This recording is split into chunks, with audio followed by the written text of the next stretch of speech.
오늘 본문은 갈라디아서 3장 26절에서 29절까지입니다.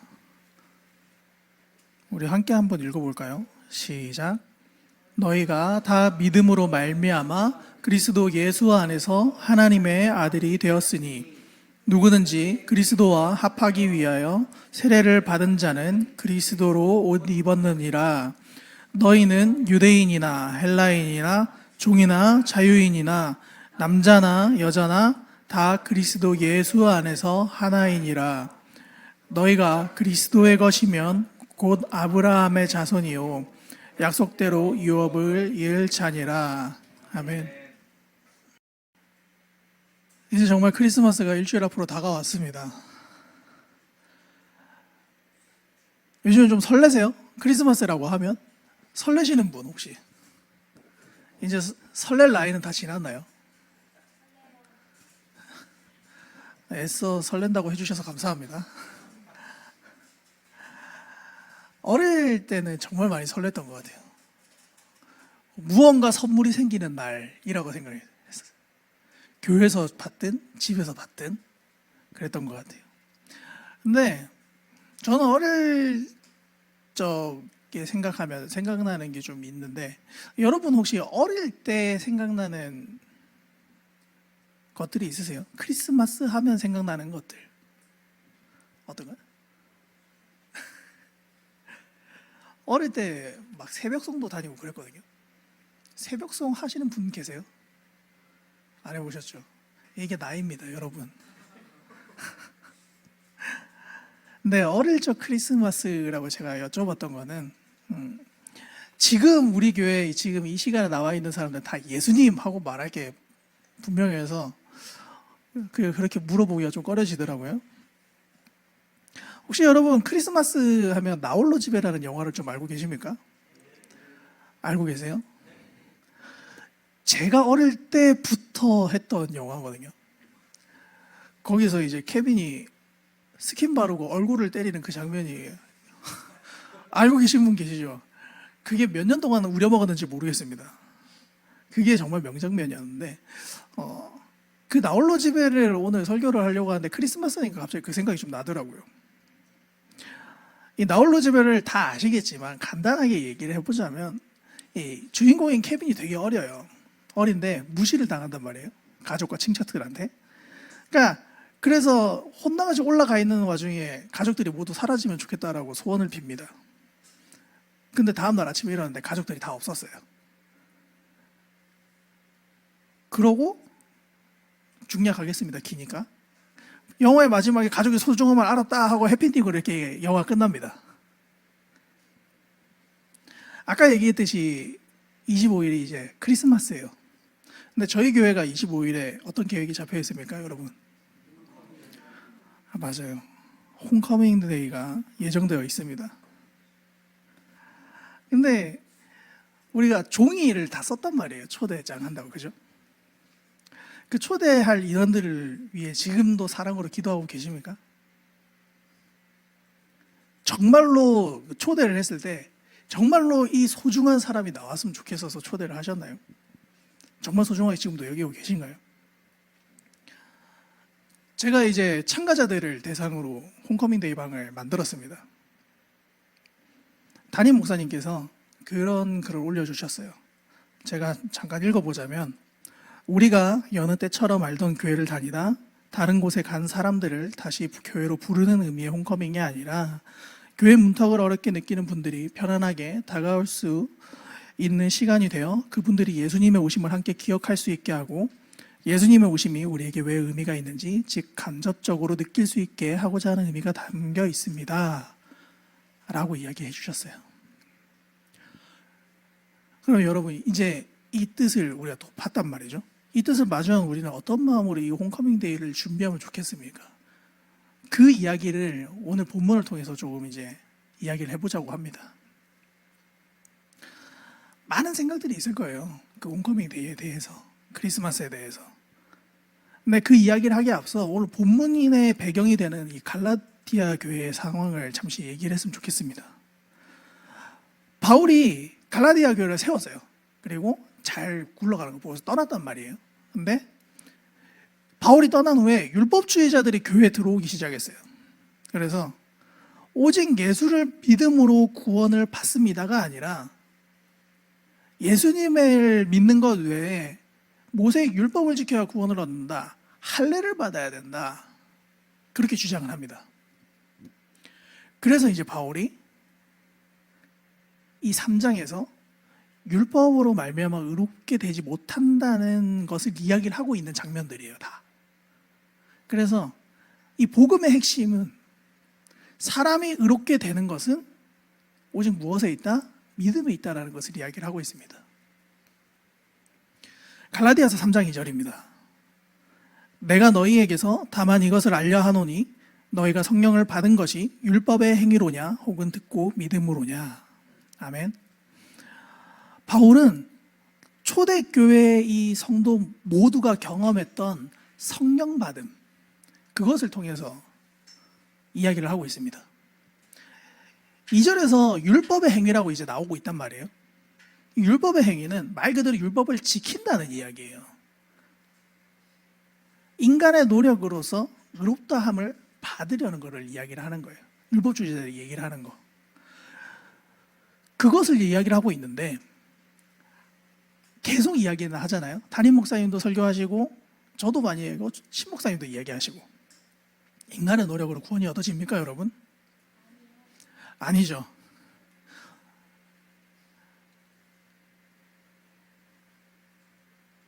지난번에도 마찬가지로 동일한 이야기를 했습니다. 인간이 모든 율법을 다 지키면, 정말 다 지키면 구원에 이를 수 있다고 생각해 봅시다. 다 지킬 수 있냐요? 정말 다 지킬 수 있나요? 하나라도 틀리면 구원에 못 이른다고 생각하면, 그죠? 안 되는 거예요. 여러분, 안 되는 건 안 됩니다. 내가 아무리 건전하게 살고, 내가 아무리 토라를 머리띠에 두고 다니는 그 예전 그 사람들처럼 그렇게 해서 전부 다 지키고 다닌다 한들 우리는 율법을 완전하게 지킬 수가 없습니다. 그래서 이 믿고 구원에 이르는 것은 노력이 1g도 들어가지 않는다는 거예요. 노력하는 것은 이렇게 말하면 좀 그럴 수 있겠지만 구원을 얻기 위해 노력하는 것은 아무 소용이 없습니다. 쓸데가 없어요, 그거는. 바울이 뭐라고 이야기합니까? 듣고 믿음으로냐, 이렇게 이야기해요, 2절에서. 그러니까 믿음으로냐가 아니라 듣고 믿음으로냐라고 이야기를 하고 있는 거예요. 왜냐하면 너는 그냥 듣기만 했다는 거예요. 믿기 위해서 어떠한 노력을 한 게 아니라 누군가 이야기해주는 그 예수님을 듣고 믿었을 때 성령으로 거듭나게 되고, 그렇게 된 것이 온전한 하나님의 은혜라는 것을 바울은 이야기를 하고 있습니다. 자, 일단 방금 이야기한 내용을 머리에 담아두고 제가 서론에 홈커밍 데이하고 나 홀로 집에를 좀 이야기를 했잖아요. 그래서 좀 억지스러울 수도 있겠지만 찰떡같이 알아들으실 거라고 믿고 그 케빈을 대입하면서 좀 얘기를 좀 했으면 좋겠습니다. 우리 홈커밍 데이의 홈이 그럼 이제 무엇을 이야기를 하고 있습니까? 집, 그죠? 누구나 다 잘 알고 있습니다. 홈은 집이에요, 그죠? 근데 그리스도인에게 집이 어디예요? 맞습니다. 교회예요. 장소적으로는 교회, 공동체를 이야기를 하고요. 그리고 우리가 그리스도, 원론적으로는 예수 그리스도를 이야기를 하기도 합니다. 그러면 뜻이 좀 간단하게 나와요. 이 홈커밍 데이의 뜻이 뭐예요? 예수 그리스도께로 돌아오게 하자. 그렇게 하기 위해서. 그래서 이 홈커밍 데이를 우리가 준비를 하고 있습니다. 나홀로 집회를 한번 보자고 생각한다면 가족과 친척들이 케빈에게 전혀 관심이 없어 보이잖아요. 없어 보여요, 처음에 나오는 걸 보면. 그리고 무관심하고요. 어떤 친척 형이 케빈이 좋아하는 피자를 다 먹어갖고 케빈이 달려드는데 케빈만 혼내요. 그래서 그 말썽을 피운 벌로 다락방에 혼자 쫓겨납니다. 거기서 이제 가족들이 다 없어져 버렸으면 좋겠다고 엄마한테 막 얘기하고 소원을 빌고 그래요. 그래서 다 틀렸어, 내가 맞아라고 이야기를 하는 거예요. 그 생각이 이제 문득 설교를 쓰다가 그 장면이 생각나면서 이런 이야기를 하게 됐는데, 이 부분에서 저는 우리가 예수를 믿으니까 나는 니네랑 달라 하고 분리시키는 것이 좀 생각이 났습니다. 세상과 자신을 분리시키고, 내가 틀렸다 그래? 아니야, 나는 예수를 믿으니까 너랑은 달라, 너 없어졌으면 좋겠어, 난 내 믿음을 지킬 거야 라고 이야기를 하는 게 좀 생각이 났어요. 우리는 예수를 믿는다고 이야기를 하죠. 그러면서 세상과의 구별을 선포를 합니다. 근데 나는 예수를 믿어라고 선포하는 거는 잘하는데, 그 선포 끝에 그들을 집으로 초청하는 건 잘 하지 못해요. 그리스도를 전하는 일에는 상당히 소극적이 됩니다. 그렇게 선포를 하고 구별된 삶을 살아간다고 하다가 세상에서 살아가는 동안 손해를 보잖아요. 그러면 다 없어졌으면 좋겠다, 예수님만 있고 다 사라졌으면 좋겠다, 아니면 나는 그냥 올라갔으면 좋겠다, 이렇게 생각을 하는 거예요. 그게 세상에만 그렇습니까? 아니요. 여러분, 교회에 와서도 같은 믿음을 가지고 있는 사람들이 안 맞으면 쟤랑은 이야기 안 해야 되겠다, 내가 조금 더 옳은 것 같은데, 내 하나님은 내 하나님이니까 같은 교회에 있지만 너랑은 달라 라고도 생각을 한다는 거예요. 저 역시도 예술 이야기를 하고 있지만 어떤 나의 유익을 포기하지 못하고, 나의 고집, 나의 자아를 포기하지 못하고 무언가를 주장하다가 너랑은 말이 안 통한다, 내가 할 테니까 누가 이기나 보자 라는 식으로 뭔가를 할 때가 되게 많았어요. 너랑은 안 섞이고 너 하고 싶은 일 해, 내가 할 테니까 누가 이기나 마지막에 가서 보자고, 그렇게 생각한 적이 너무 많은 것 같은 거예요. 그래서 이 시간을 통해 좀 저 또한 회개를 하게 되었습니다. 케빈이 다락방에 가 있는 동안 다음날에 정전이 일어나서 알람이 안 울렸어요. 근데 그 가족을 처음부터 보면 그냥 정신이 없어요. 애초에 정말 정신 없습니다. 이게 가족을 표현하는 전부예요. 그 가족은 돌아올 때까지도 이러고 있어요. 아침에 일어났는데 이제 알람이 안 울려서 비행기 시간이 한 30분인가 남았는데, 그러면 어떻겠습니까? 가야 돼 하고 이러고 있겠죠. 그러면서 케빈이 다락방에 있는 거를 놓치고, 옆집 애가 차에서 이거 보고 있는 걸 보고 이걸 케빈인 줄 알고 그냥 숫자 맞다고 생각하고 출발을 해버려요. 정신없이 공항으로 가서 비행기를 탔는데 그때까지도 생각이 안 나요. 엄마가 뭘 놓고 온 것 같은데 이렇게 해서 얘기해요. 계속 고민을 해요. 뭔가 빠뜨린 것 같은데 뭐지? 이렇게 얘기를 한다는 거예요. 여러분, 세상의 모습이 이렇다는 거예요. 세상을 살고 있는 사람들의 모습은 이렇다는 거예요. 세상이 이 땅에서 살고 있는 그들을 끌고 가는 방식이 정신없게 만들고 바쁘게 만들고 중요한 것을 잊게 만들어서 하나님으로 가까이 오지 못하게 만든다는 겁니다. 자꾸 무언가를 잊고 있는 것 같은데 하다가 죽는 거예요. 그래서 옆에서 누군가 이야기해 줄 사람이 필요한 겁니다. 이 영화가 1990년대에 만들어졌어요. 90년에. 근데도 그 정신없음을 계속 나타내는 거예요. 마치 이게 생각납니다. 옛날에 이집트 벽화에다가 요즘 것들은 예의가 없다? 그거를 썼다는 걸 제가 봤는데 똑같아요.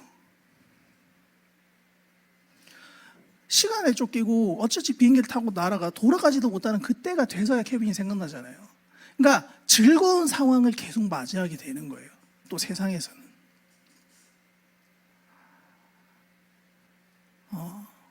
우리가 정말 그들을 초대했으면 좋겠습니다. 그러니까 떠밀려서 아무것도 모르고 계속 흘러만 가고 있는 그들을 붙잡아 세우고, 야, 다락방에 케빈이 있어. 야, 여기 예수님이 계셔.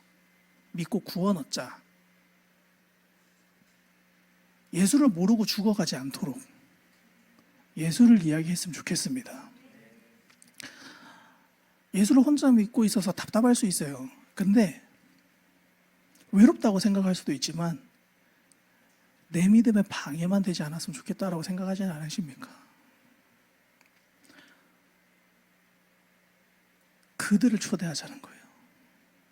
나 홀로 믿음을 지켜가자는 게 아니라 세상의 풍파에 끌려가는 그들을 예수 그리스도 이름으로 붙잡을 수 있는 시간이 되기를 간절히 소망합니다. 이제 우리가 그걸 붙잡아야 돼요. 그러면 우리가 무엇을 해야 됩니까? 보여줘야 돼요. 근데 그래서 우리가 보여주기 위한 몇 가지 장치들이 있어요. 이 세상에서는. 뭐죠? 사랑을 많이 이야기하죠. 선행을 이야기합니다. 뭐 기부, 그죠? 통칭 이제 뭐 선행이라고 이야기를 할게요. 눈에 보이는 것들을 들어서 이게 예수님을 믿으면 나타나는 어떤 열매들이야. 그 안에는 뭐 잘됨도 있겠죠. 그런 것들. 그렇게 예수 믿는 자들의 모습을 이야기를 합니다. 그런데 그 중심에 무엇이 있는지를 모르고 그 행위에만 집착되는 모습들이 종종 나타나기도 합니다.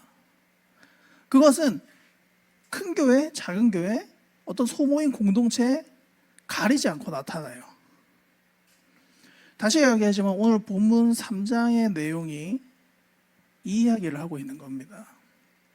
그래서 본문 앞절에 10에서 14절을 보시면 바울은 율법에 속한 자들은 저주 아래 있다 그래요. 하나님 앞에서 아무도 율법으로 말미암아 의롭게 되지 못할 것임이 분명하니 의인은 믿음으로 살 것이라고 이야기를 하고, 율법은 믿음에서 난 것이 아니고 그리스도께서 우리를 위해 저주를 받은 바 되시고 율법의 저주에서 우리를 속량하셨다라고 이야기를 해요.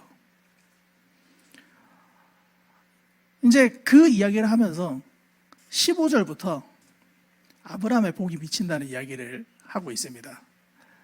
갈라디아서 3장 15절과 16절을 함께 읽었으면 좋겠습니다. 시작. 형제들아, 내가 사람의 예대로 말하노니 사람의 언약이라도 정한 후에는 아무도 패하거나 더하거나 하지 못하느니라. 이 약속들은 아브라함과 그 자손에게 말씀하신 것인데 여럿을 가리켜 그 자손들이라 하지 아니하시고 오직 한 사람을 가리켜 내 자손이라 하셨으니 곧 그리스도라. 아멘. 율법이 하나님의 언약 위에 있지 않다는 것을 이야기를 하고 있어요. 그 언약의 내용이 어디 나오냐면요, 여러 군데 나오는데 하나만 이야기할게요. 창세기 22장 18절에 나옵니다. 또 내 씨로 말미암아 천하 만민이 복을 받으리니 이는 내가 나의 말을 준행하였음이니라 하셨다 하니라. 아멘. 아브라함의 언약이 율법보다 앞선다는 얘기를 해요. 그 율법주의자들이 와서 율법을 정하고 이야기를 하는데 사람의 언약, 그러니까 사람과의 어떤 계약도 함부로 패하거나 더하지 못하는데 하나님의 언약을 430년 후에 생긴 율법이 그것들을 패할 수 있냐라고 이야기를 하고 있어요. 그래서 바울은 율법이 믿음보다 앞서지 않는다는 것을 계속 이야기를 하기 위해서 그 율법과 약속의 관계에 대해서 쭉 이야기를 해 나갑니다. 갈라디아서 3장 22절을 한 번 더 같이 좀 봤으면 좋겠어요. 그러나 성경이 모든 것을 죄 아래에 가두었으니 이는 예수 그리스도를 믿음으로 말미암는 약속을 믿는 자들에게 주려 함이라. 아멘. 아멘. 아멘. 성경이 모든 것을 죄 아래에 가두었대요, 여러분. 그러면 뭐냐면 우리는 스스로 죄에서 빠져나가지 못한다는 걸 인지하고 있어야 돼요. 율법을 다 지킬 수 없으니까. 그래서 율법을 지키고자 하면 죄 아래에 있게 되는 거예요, 우리는. 결국에는. 그래서 율법을 위에 놓고 생각하면 우리가 율법을 다 못 지키니까 죄를 짓게 되는 거잖아요. 다시 한번 설명하자면. 그래서 율법 아래 있다고 이야기를 하는 거고, 죄 아래 가둬진다고 이야기를 하는 거예요. 그래서 이 세상 누구도 죄가 없다고 이야기할 수가 없는 거죠. 그러면 구원에 이르는 길은 오직 예수 그리스도를 믿음으로만 있다는 사실을 다시 한번 이야기를 하고 있습니다. 그런데 우리의 삶을 다시 돌아보자고요. 율법에 매인 삶을 살아가고 있다는 겁니다. 제가 막 이런 생각을 해요. 말씀을 보고 말씀을 얘기하면서도 소심해져가지고 구약 얘기를 하다가, 이 당시에는 이때의 문화가 여자의 어떤 인권이 안 좋아서요. 이때는 어떤 뭐 사람을 죽여도 뭐 괜찮은 어떤 그런 법이 살인이어서요. 막 이렇게 막 변론을 하고 있는 저를 보게 되더라고요. 그러니까 하나님의 어떤 그 말씀에서 하나님의 뜻대로 행하고자 했던 거를 성경에 나타냈는데, 저는 이 세상에서 지금 현실에서 나타나는 어떤 도덕과 윤리와 어떤 가치관들 때문에 이거를 애써 설명을 해야 되는 거야. 저는 그것조차도 율법에 매였다고 생각을 했습니다. 하나님의 진리를 제대로 선포하지 못하는 것, 하나님의 일하심을 나의 어떤 가치관으로 포장해서 여러분에게 순화해서 이야기하는 것, 그것마저도 율법에 매였다고 생각이 좀 들더라고요. 네, 우리가 율법을 지키려고 애쓰는 게, 이제 부모님이 떠나고 다락방에서 내려온 케빈이 막 19세 총질하는 영화를 보고 몸에 안 좋은 피자를 막 시켜 먹고 이러면서, 내가 이렇게 나쁜 것을 하는데 나 뭐라 하러 한번 와봐요, 막 이렇게 소리를 질러요. 날 막아보시지, 이렇게 얘기한단 말이에요. 그런 모습과 우리의 모습이 별반 크게 다르지 않게 느껴졌어요. 믿음이 중요하긴 해. 아니, 난 율법을 지킬 건데. 이래야 세상에서 인정받는단 말이야. 내가 이렇게 착하게 사는데 내가 구원에 이르지 못한다고? 어디 한번 그렇게 만들어 봐. 뭐 이런 느낌처럼 생각이 좀 들었습니다.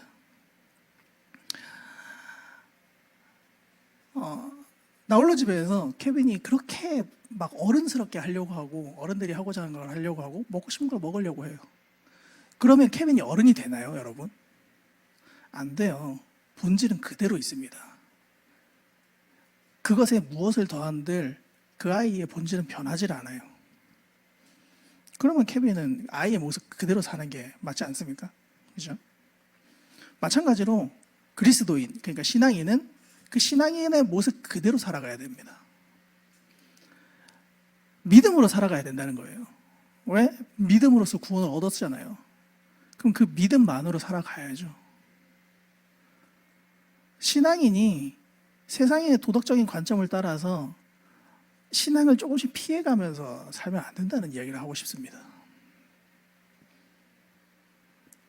하나님이 그 구약시대에 행해졌던 그 가치관을 지금 이 자리에 끌고 와서 너 지금 그렇게 살아라고 하면 아멘으로 화답하실 수 있는 우리 공동체가 됐으면 정말 좋겠습니다.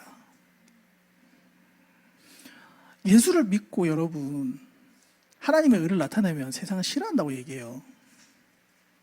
맞잖아요.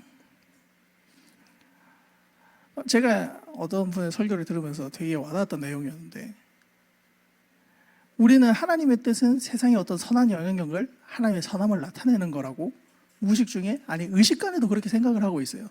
그리고 그거를 지키기 위해 선하게 살아가려고 한단 말이에요.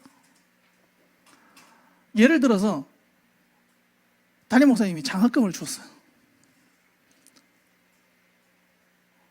세상이 싫어할까요?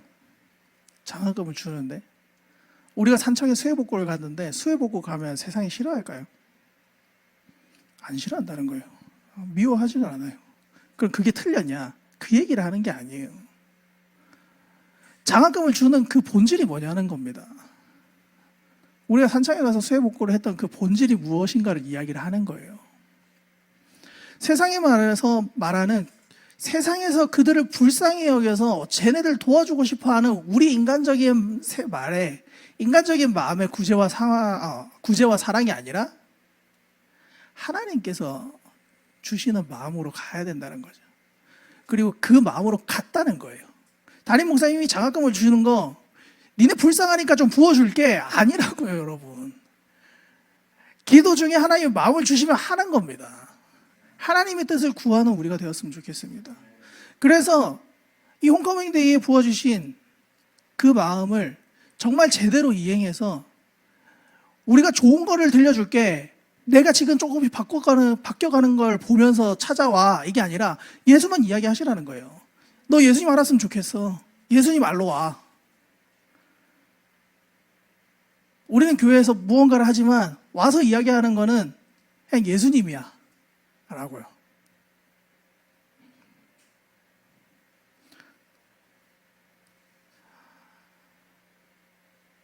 그래서 이 교회에서 어떤 행사를 하면서 우리 교회는 이런 좋은 일들을 많이 하고 있습니다. 이 교회 사람들이 얼마나 좋은지, 여기 오면 배우자를 만날 수 있습니다. 여기 오면 인생의 어떤 음악의 동반자를 만날 수 있어요, 여러분.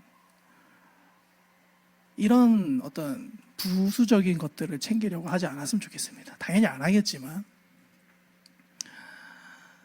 근데 이렇게 예수 그리스도만 전하려고 신앙을 가지고 있잖아요. 되게 힘들어요. 무언가를 그 예수 그리스도를 붙잡기 위해서 자꾸 무언가를 시도하는 것 자체도 힘든데 그걸 유지하는 건 더 힘듭니다. 이제 뭐 우여곡절이 있어요. 뭐 케빈이 이제 나중에 도둑들이 오고 막 이러는데 그런 우여곡절이 다 끝나기 전에 결말부로 가면 이제 어떤 도둑과의 결전을 하기 전에 산타크로스 알바를 하는 사람한테 찾아갑니다. 애는 애예요. 아무리 어른같이 하려고 해도 걔가 진짜 산타인 줄 알아요. 가가지고 가족만 오면 돼요, 산타 할아버지. 그것만 전해주세요 하고 이제 돌아가요.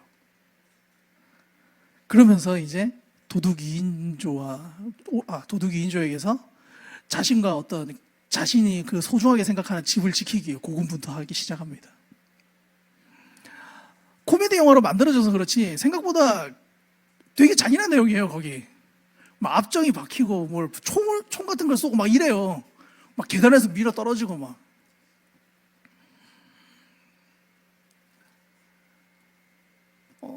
예수를 믿고 살아가는 우리의 모습이 정말 즐거워 보일 때도 있고 그 하는 것들이 참 기쁘게 살아가지만 정말 힘들단 말이에요. 우리가 세상은 우리가 집으로 생각하고 계속해서 그 집으로 가고자 하는 우리 본향 교회, 그 공동체, 예수 그리스도에게서 그것들을 빼앗기 위해서 무수하게 노력을 해요. 우리가 가지고 있는 보물이잖아요. 믿음, 예수 그리스도. 수단과 방법을 가리지 않고 그 보물을 빼앗기 위해서 별짓을 다 합니다. 때를 보기도 해요. 그 도둑들처럼 낮에는 안 들어와. 딱 때를 찾아서 필요할 때 와서 그것들을 훔쳐가려고 합니다. 하지만 예수 그리스도를 믿는 우리는 그 믿음으로써 넉넉하게 이길 수 있음을 이 시간 고백했으면 좋겠습니다. 예수 그리스도께서, 하나님께서 세상과 싸우는 그 싸움을 우리가 넉넉히 이기게 하실 줄 믿습니다. 아멘. 이제 오늘 본문 왔네요. 까먹었을 수도 있으니까 제가 다시 한번 읽어보도록 하겠습니다. 너희가 다 믿음으로 말미암아 그리스도 예수 안에서 하나님의 아들이 되었으니 누구든지 그리스도와 합하기 위하여 세례를 받은 자는 그리스도로 옷 입었느니라. 너희는 유대인이나 헬라인이나 종이나 자유인이나 남자나 여자나 다 그리스도 예수 안에서 하나이니라. 너희가 그리스도의 것이면 곧 아브라함의 자손이요 약속대로 유업을 이을 자니라. 아멘. 자, 계속해서 이야기를 했어요. 나홀로 집에. 그 결말은 엄마는 케빈 이러고 나서 공항에서 막 밤을 지새우고 뭘 이상한 택배차를 타고 막 집까지 와요. 먼저. 그리고 집에 홀로 남겨진 케빈은 집을 지키게 되면서 서로의 소중함을 알게 된단 말이에요. 그러면서 가족이라는 하나의 모습으로 이제 재결합을 하게 됩니다. 막 그 괴롭혔던 형이랑도 그냥 대면대면하게 웃으면서 막 뭐 주먹을 치고 이런 건 아니지만 하여튼 그렇게 합치게 돼요. 근데 그 장소가 어디냐면요, 그냥 본가예요. 다시 집으로 돌아옵니다. 하나의 모습을 화목함을 주면서 마무리가 되는데, 오늘 본문 역시도 바울은 믿음으로 말미암아 예수님 안에서 하나님의 자녀가 된 우리 모두가 그리스도 안에서 하나가 되었다는 것을 이야기를 하면서 마치고 있어요. 설명하자면 뭐 인종에 상관없이, 성별에 상관없이, 지위와 나이, 어떤 명예, 그런 것도 아무 관계없이 말이에요, 하나가 된다고 이야기를 합니다. 그거는 여러분 진짜 매번 듣는 이야기지만 다시 한번 새기셔야 돼요. 남녀노소 지위 여하를 막론하고 하나라는 겁니다. 누군가 우위에 있는 게 아니에요. 내가 그래도 너보다 낫지 아니라는 거예요. 너는 좀 떨어지니까 그래도 너랑 비교하면 아니라고요, 여러분. 예수 안에서 하나입니다, 우리는. 이 자리에 앉아 있잖아요. 하나의 교회라는 공동체로 묶여 있잖아요. 그죠? 여러분, 다시 한번 부탁드리겠습니다. 그리스도 안에서 우리 하나 됩시다.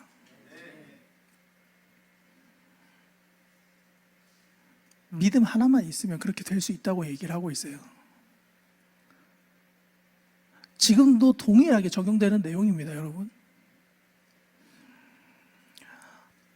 케빈의 가족이 소중함을 느끼게 되는 것이 왜 집이에요?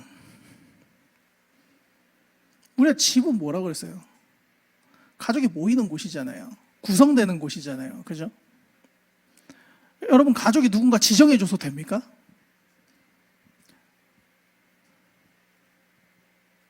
내가 지정하면 이재용이 우리 아빠 될 수 있어요? 태어나면서? 응애, 우리 아빠는 이재용 이러면서 태어날 수 있냐고. 안 돼요. 가족은 이미 정해진 상태로 됩니다. 집을 바꿀 수는 없어요. 내가 죽는 날까지 우리 엄마 아빠랑 너는 가족이야 라고 약속이 돼 있는 거예요. 그죠?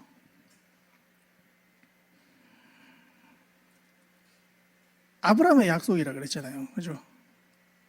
믿음으로 구원이 되고 어떤 약속을 하심을 계속해서 하나님의 언약을 나타내셨는데, 그 약속이 계속 이렇게 얘기가 되는 겁니다. 내가 돈을 줘서 가족이 된 것도 아니에요. 어떤 부모님이 결혼할 때 뭐 내가 결혼 매니저를 한 것도 아니에요. 그죠? 어떤 부모님 빚이 있을 때 빚을 갚아준 것도 아닙니다. 그럼에도 가족이에요. 마찬가지로 우리가 이 자리에서 태어난 날도 다르고 살아온 삶이 다 다르고 가치관도 조금씩 다르겠지만, 하나가 될 수 있는 것은, 어떤 차별 없이 온전히 예수 안에서 하나가 될 수 있는 것은